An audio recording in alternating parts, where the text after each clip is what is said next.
Do you have something that you truly, relentlessly desire? Despite your state of life, is there something else that you would go completely to the end of the world to get?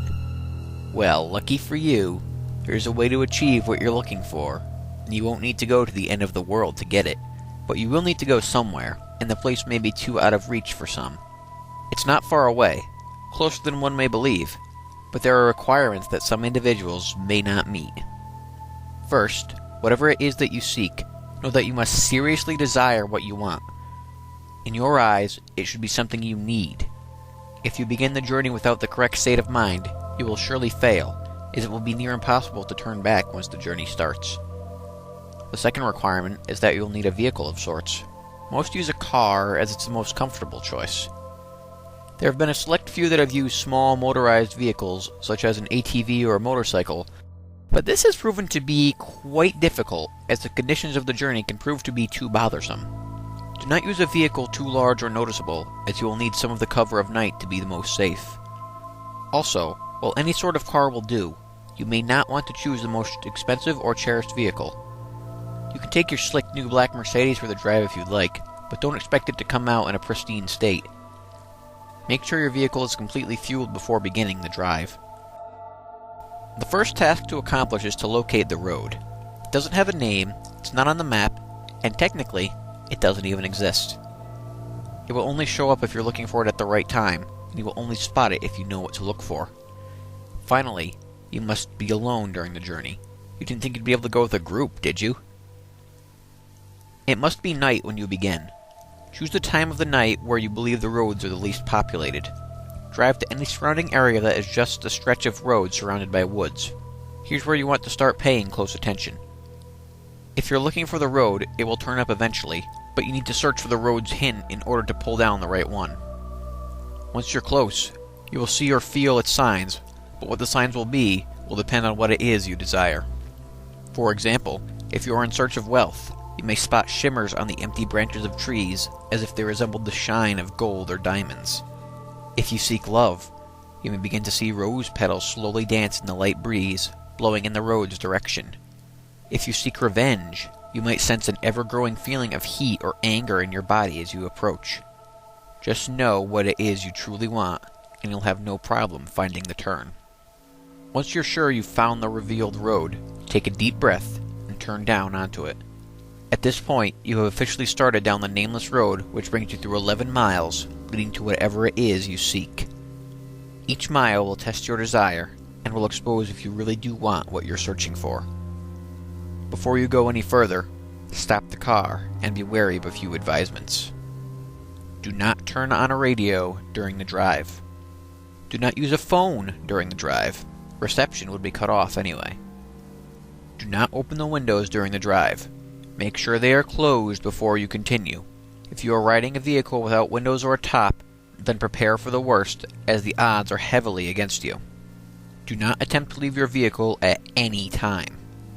You'll never want to exceed 30 miles per hour unless you're desperate to make it through a section of the road. And most importantly, as with any drive, buckle up. Feel free to prepare and make sure you're ready. Once the road has been entered, time has stopped, so you don't need to worry about losing the night. Though you may not notice, you're not actually in your own world anymore. Take one last moment to realize that once the first mile is over, there is no turning back. If you ponder turning back at all, know that you shouldn't even be on the journey in the first place. Once all is done, continue on the road. On the first mile, you won't see much change. The road passes through mostly woods, with a few miles being an exception. The air will turn a bit colder, in which you should turn on your heating system if the vehicle has one. You won't want to take your eyes off the road later. Take some time to calm any uneasiness by admiring some of the night sky. You'll see it completely lined with stars, more than what you would ever believe possible. If the weather was cloudy beforehand, you'll also notice that the sky is now clear. On the second mile, the air will become even colder. This is primarily the reason why traveling in an open vehicle is very difficult.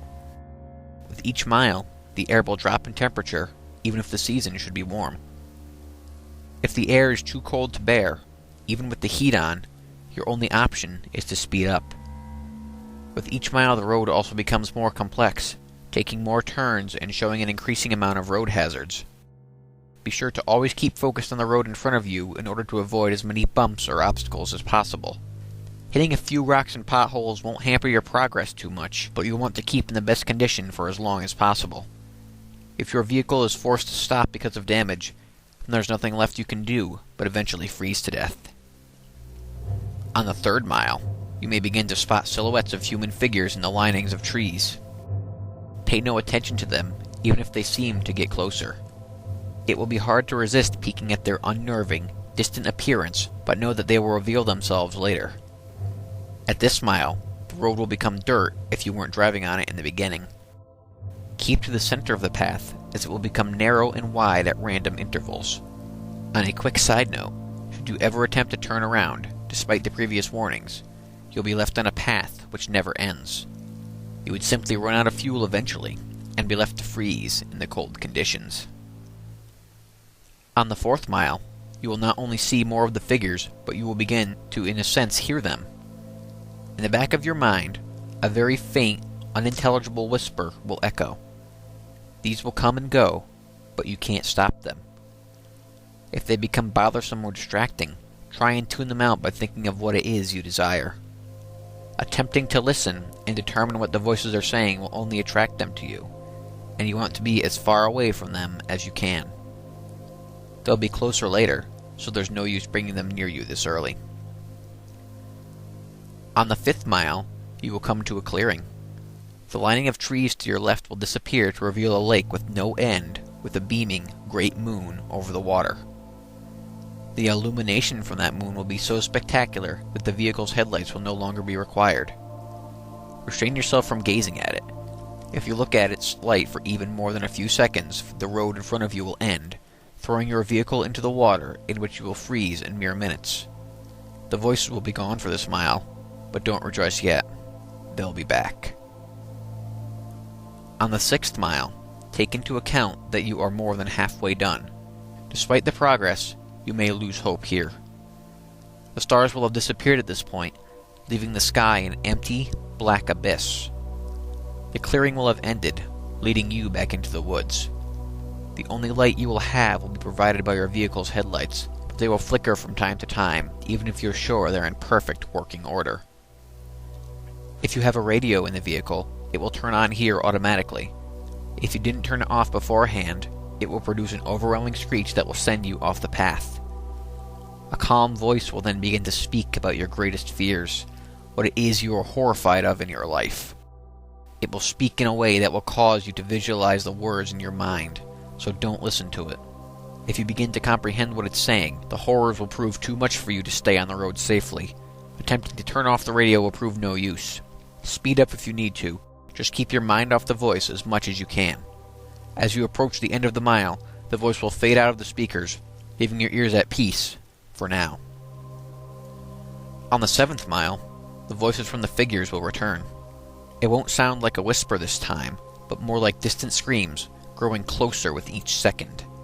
At some point on this mile, you hear one of them in your ear, as if one of them were right behind you. This is because one of the figures has found their way into your vehicle. Do not turn around. Their faces will shock you to a paralysis, leading you off the road. If you don't draw attention to it, it will become uninterested and hopefully leave. These beings are said to be ones who have traveled down this road before, but were not successful.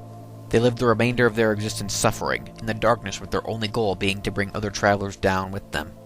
It has been said from experience that these beings can't physically harm you, so as long as they don't cause you to wreck, you should be fine.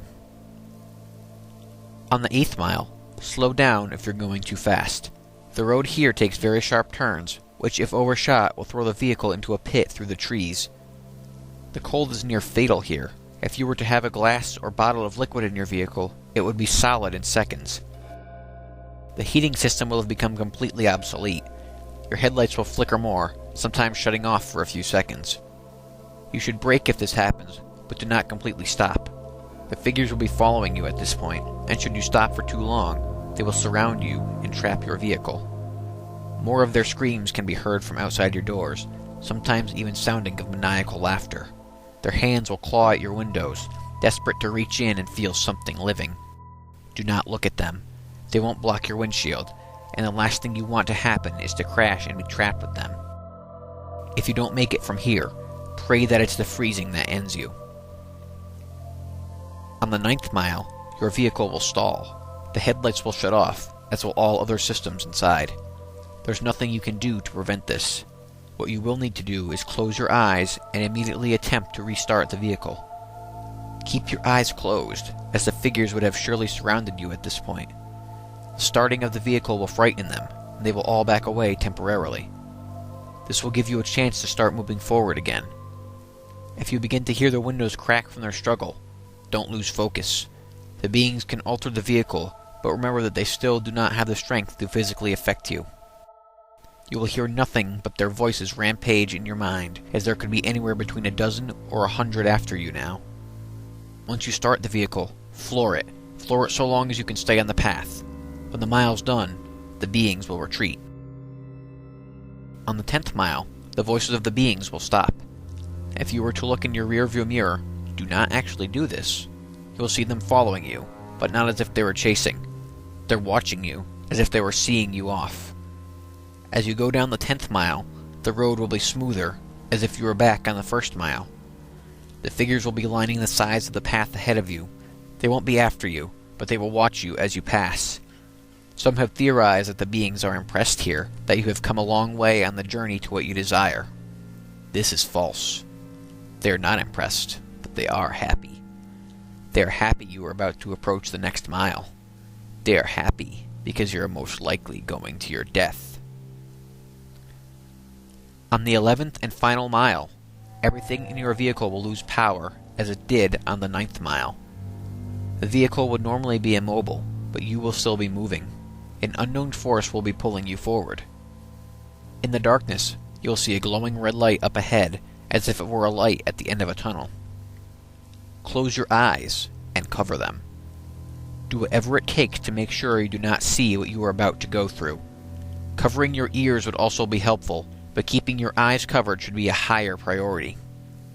The red light is another clearing, but there's no moon or lake this time. Once it's entered, unrelenting and inconceivable noises will sound from all directions. No amount of bravery and conditioning will spare you from these sounds. The cold will turn to a merciless heat, burning all parts of the vehicle. You'll feel the illusion of the flesh being burned off your bones, that every part of you is being destroyed as you travel through screams and audible suffering. As long as you keep your eyes closed, and resist the urge to see where you are, you will survive through the suffering. This will last a total of 31 seconds, but many fail to keep their vision closed during that time, and are left to the worst fate of the road. Where is this mile located? Those who have survived do not know. Some have named it the transmission from hell, but whether it's part of hell is debatable. After the final mile, power will return. Stop the vehicle.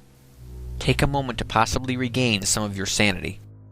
Let the screaming in your ears begin to fade, and know that you have nearly completed your journey with the hardest task overcome. Breathe, and begin to drive forward once again. After only a kilometer, your vehicle will arrive at a dead end. Stop here, and don't attempt to move again. Nothing will happen right this second, but do not be disappointed. Relax and close your eyes. Imagine in your mind what it is you've desired the entire time. It will most likely be the same as when you entered, but with some this desire may actually change through making this journey. Think about what it was that you went through such terrifying and difficult means to acquire, and imagine possessing it in your hands. Once you have completely visualized this, slowly open your eyes. You will then find yourself at the beginning of the unnamed road where you first began. This may confuse you, but know that you are finished. Your task is done. Your mind will then turn to your reward. If what you desired was material, check in the back seat or in the trunk if the object is larger. If the object was small enough, it may already be in your pocket. If what you desired was non-material, then do not be disappointed if the change is not immediate. Turn back to where you came from, and you will find in your life that what you wanted is there. You may have found the love of your dreams. You may have gained unnatural, unimaginable power. You may have put your most hated enemy to the most satisfying revenge possible. You will have no doubt gained what you deserved. So now that the task is done, What's the catch? Is your vehicle cursed? Is there something you're about to lose? Is your death imminent? The answer to all is no, of course. You've done the challenge. You've proved worthy of what you desire. As stated before, the sounds of the 11th mile will continue to exist in your mind, potentially causing you some vivid and unusual nightmares, but these should prove as nothing compared to what you've gained. Now, one last question. Is there something else you desire? Are you not yet satisfied? After all, you're left right back where you started. The road's right in front of you, so are you up for another drive? If so, buckle up and just move forward.